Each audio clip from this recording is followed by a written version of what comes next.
Olá! Vamos mergulhar hoje numa das conexões mais importantes do direito brasileiro. Sabe qual?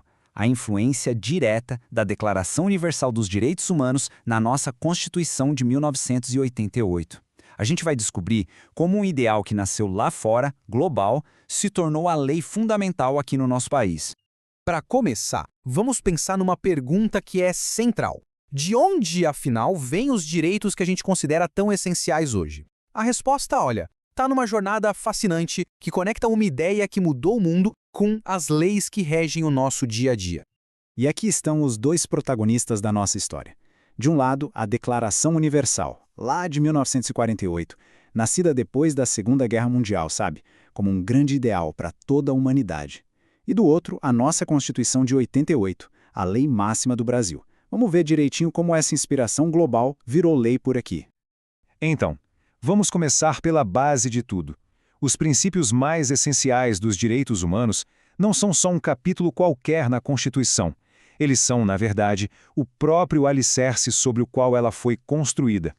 E o ponto de partida, a pedra fundamental mesmo de todos os outros direitos, é esse conceito, a dignidade da pessoa humana. A ideia de que cada ser humano, sem exceção, tem um valor próprio que precisa ser respeitado acima de tudo. Agora, olha que interessante a clareza dessa conexão. A Declaração Universal diz: todos os homens nascem livres e iguais em dignidade e direitos. 40 anos depois, a nossa Constituição reflete isso quase como um espelho, garantindo que homens e mulheres são iguais em direitos e obrigações. Não dá para negar de onde veio a inspiração, né? Bom, a partir dessa ideia de dignidade, surgem três pilares que são essenciais: o direito à vida, a liberdade e a segurança pessoal. Sem eles, nenhum outro direito consegue ficar de pé.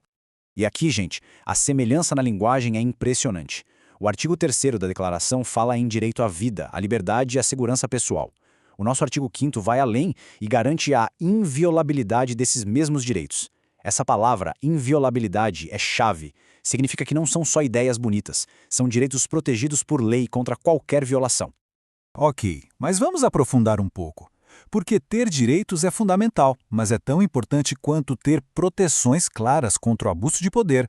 A Constituição, por isso, estabelece limites bem firmes para proteger cada pessoa. E um desses limites, talvez o mais inegociável de todos, é a proibição da tortura. É uma linha vermelha que, numa democracia, simplesmente não pode ser cruzada, em nenhuma hipótese. Pensam no peso dessa frase. Ela é uma das afirmações mais poderosas do nosso sistema jurídico. Ela não dá margem, não abre brecha para exceção. É uma proibição absoluta, direta, que reflete uma conquista da civilização. E esse slide aqui mostra isso, assim preto no branco. A redação do artigo 5º da nossa Constituição é praticamente uma cópia do artigo V da Declaração Universal. Essa adoção, palavra por palavra, mostra um compromisso total e direto do Brasil com essa proteção. É muito forte.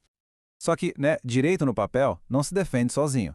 Por isso, a Constituição também foi buscar inspiração na Declaração Universal para construir os mecanismos que fazem a justiça funcionar na prática.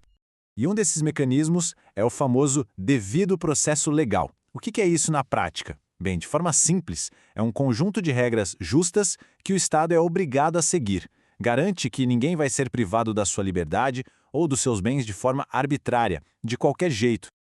E a Constituição não deixa isso no ar, ela detalha bem direitinho em garantias concretas. Esses passos aqui mostram isso: o direito a uma defesa completa, o julgamento por uma autoridade que seja imparcial e competente e a proibição dos tribunais de exceção.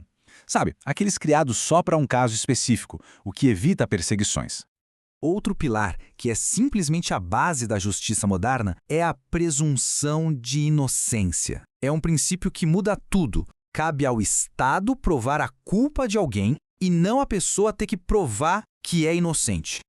E, de novo, olha só a inspiração direta aqui. A Declaração estabelece o direito de ser presumido inocente. A nossa Constituição torna isso ainda mais forte, mais específico. Ela diz que ninguém será considerado culpado até o trânsito em julgado de sentença penal condenatória. É uma proteção enorme contra julgamentos apressados. Certo, então as regras do jogo são justas. Mas e na prática? Como uma pessoa comum aciona o sistema para defender seus direitos quando se sente ameaçada? Isso é o que a gente chama de acesso à justiça. E a Constituição entrega as ferramentas na nossa mão. O que a gente vê aqui são os remédios constitucionais. Cada um deles é um instrumento jurídico específico para proteger um direito. A liberdade de ir e vir, o direito a informações, a proteção contra ilegalidades. Com isso, o acesso à justiça deixa de ser uma ideia e vira uma realidade prática. Tá, mas como tudo isso aparece no nosso dia a dia? Como esses direitos universais que foram filtrados pela Constituição afetam a vida de cada um de nós, dentro de casa, na rua? Pensa numa coisa bem pessoal: o direito à privacidade.